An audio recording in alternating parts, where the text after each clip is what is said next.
এরপর রেডি হয়ে মিস্টার কে কিচেনে চলে যায় কাজ করার জন্য, কিন্তু কাজের মাঝে মিস্টার কে আবারও পাইপ থেকে সেই অদ্ভুত আওয়াজ শুনতে পায়। কিন্তু অ্যান্টন তাকে বলে, চিন্তা করো না, পানির সিস্টেমটা একটু খারাপ হয়ে গেছে, তাই এইসব শব্দ মাঝে মাঝে আসে। তো যাই হোক, অনেক কাজ করে ক্লান্ত হয়ে মিস্টার কে যখন সেখান থেকে বের হতেই যাচ্ছিল, তখনই মেলিন্ডা তাকে টেনে স্টোর রুমে নিয়ে চলে যায়।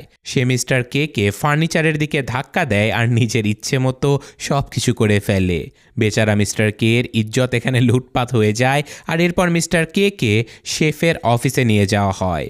শেফ তাকে মুরগির ডিম সম্পর্কে লম্বা একটা লেকচার দেয়। তারপর সে মিস্টার কে একটা ড্রিঙ্কস দেয় আর বলে যে তোমাকে আমার বেশ পছন্দ হয়েছে, আমি আমার সকল জ্ঞান তোমার সাথে শেয়ার করতে চাই। আমি চাই আমার পরে মাস্টার শেফ হিসেবে তুমি আমার সব কিছু সামলে নাও। এই সব কিছু শুনে মিস্টার কে নিজের রুমে চলে আসে, আর এখানে তার কাছে শেফের দেয়া কিছু বইও ছিল। অ্যান্টন সেখান থেকে একটা বই তুলে নেয়, আর তারপর মিস্টার কে কিছু বাবলস দিয়ে একটা ছোট্ট ম্যাজিকও দেখায়। আর ঠিক তখনই আবারও পাইপের ভেতর থেকে সেই আওয়াজটা আসতে থাকে। আওয়াজের খোঁজ করতে গিয়ে মিস্টার কে ঘরের বাইরে চলে যায় আর দরজা লক করে দেয়। সে নিজের 2 হাত পুরো ছড়িয়ে দিয়ে হোটেলের 2 দেয়ালের মাঝের গ্যাপটা একবার মেপে দেখে যে এটা আসলে ঠিক কতটা চওড়া। এরপর সে বাথরুমে চলে যায় আর দরজা বন্ধ করে দেয়। আর তখনই দরজার হ্যান্ডেল নড়াচড়া করতে থাকে। মিস্টার কে ভেতর থেকে বলে যে ভাই, আমি ভেতরে আছি। যতক্ষণ না সে কথা বলে ততক্ষণ সেই হ্যান্ডেল নড়তেই থাকে। এরপর একটা হালকা আওয়াজ আসে যে লিবারেটর, সত্যি তুমি ভেতরে আছো? মিস্টার কে কিছুই বুঝতে পারে না যে লিবারেটর আবার কে। তখনই আওয়াজটা বলে যে আমাদের হাতে সময় খুবই কম, যা করার দ্রুত করতে হবে। কথাগুলো শেষ হতে না হতেই বাথরুমের নিচের ঢাকনাটা খুলে যায় আর অনেকগুলো হাত ভেতরে চলে আসে। মিস্টার কে পা দিয়ে লাথি মেরে হাতগুলোকে সরিয়ে দেয় আর বলে যে তোমরা আমাকে ভুল লোক ভাবছো, আমি লিবারেটর নই। কিন্তু ততক্ষণে হাতগুলো তার পা টানতে শুরু করে দেয়। মিস্টার কে অনেক কষ্টে নিজের পা ছাড়িয়ে নেয়, আর ভয়ে আর চিন্তায় সে ঠিক করে যে আজকের রাতটা সে বাথরুমে কাটিয়ে দেবে। বেচারা জাদুকর সারা রাত এই টয়লেটেই পড়ে থাকে, আর সকালবেলা অ্যান্টন তাকে কাজের জন্য নিয়ে আসে। কিন্তু মিস্টার কে সাথে সাথেই বমি করে দেয়। এরপর সে দেখতে পায় যে এখানেও দেয়ালে লিবারেটর শব্দটা ভেসে উঠেছে।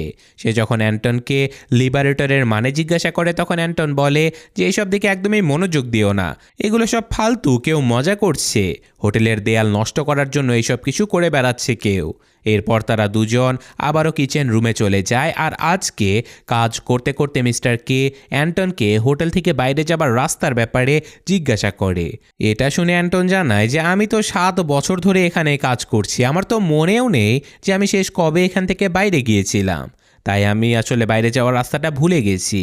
তখনই মিস্টার কে এর কাছে একটা কুকুর চলে আসে, আর কিছুক্ষণ পর ম্যানেজার কিচেন রুমে চলে আসে। মিস্টার কে তার পিছু নেয়, কিন্তু কয়েকটা মোড় ঘোরার পরে সে ম্যানেজারকেও হারিয়ে ফেলে।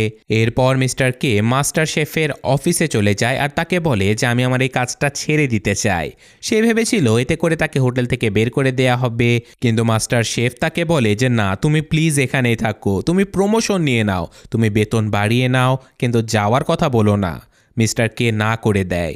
আর এই কথা শুনে শেফ রীতিমতো কাঁদতে শুরু করে। সে হাঁটু গেড়ে বসে পড়ে আর মিস্টার কে বলে যে আমার উপরে ভরসা রাখো, আমি তোমাকে প্রমোশন দিয়ে আরও ভালো কাজ দিতে পারবো, কিন্তু প্লিজ আমাকে ছেড়ে যেও না। এইসব কিছু বলে শেফ তাকে কিচেনের একটা নতুন জায়গাতে নিয়ে যায়, আর তাকে প্রমোশন দিয়ে একটা সুন্দর টুপিও পরিয়ে দেয়। এটা দেখে অ্যান্টনের আবার প্রচণ্ড হিংসে হয়, কারণ এত বছরেও সে কোনো প্রমোশনই পায়নি। তো আজকের শিফটের কাজের পরে মিস্টার কে অ্যান্টনের সাথে কথা বলতে যায়, কিন্তু অ্যান্টন তার উপরে প্রচণ্ড রেগেছিল। সে বলে যে তুমি তো শুধু আমাদের সবার থেকে উপরে উঠতে চাও, তাই না? এর জন্য যদি কাউকে নিচে নামাতে হয় তাতেও তোমার কোনো সমস্যা নেই, তুমি তো আমাকেই নিচে নামিয়ে দিয়েছো। তো সারাদিন এত অদ্ভুত ঘটনা দেখার পরে মিস্টার কের আর কোনো ঝগড়া করার শক্তি ছিল না, তাই সে বলে যে দেখো ভাই, তোমার যা ভাবার ভেবে নাও, আমাকে মাফ করো। এরপর সে নিজের রুমে গিয়ে ঘুমিয়ে পড়ে, কিন্তু দেয়ালের ভেতর থেকে বারবার পাইপের আওয়াজ আসতে থাকে।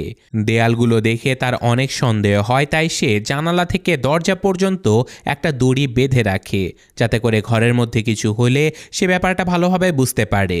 তো যাই হোক, এখন সকালবেলা ঘুম থেকে উঠে মিস্টার কে দেখতে পায় যে তার বাঁধা দড়ি অনেকটাই ঢিলা হয়ে গেছে, যার মানে এই পুরো ঘরটায় ছোট হয়ে আসছে, আর ওই আওয়াজটা আসলে দেয়ালগুলোকে চাপিয়ে দিচ্ছে।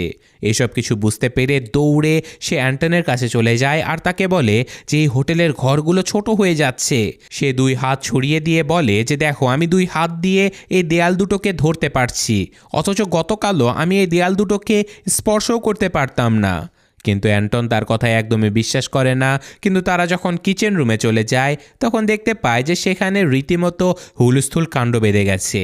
কিচেন অনেকটাই ছোট হয়ে গেছে বলে জায়গার অভাবে সবাই খুবই চিন্তিত ছিল। মিস্টার কে শেফকে বলে যে সবাইকে বের করে দিন প্লিজ, এই হোটেল থেকে বাইরে চলুন।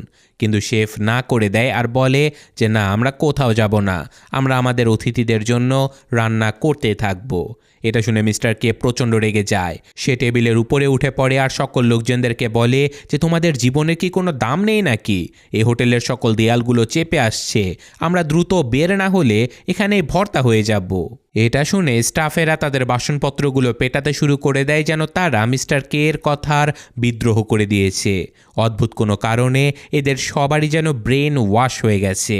এরই মধ্যে আবার শেফের বুকে প্রচণ্ড ব্যথা শুরু হয়ে যায়। সে মেঝেতে পড়ে যায়, তবুও সে চিৎকার করে বলে যে একে কিচেন থেকে বের করে দাও। স্টাফরা সবাই মিলে মিস্টার কে কে ধাক্কা দিয়ে বাইরে বের করে দেয় আর দরজাটাও বন্ধ করে ফেলে।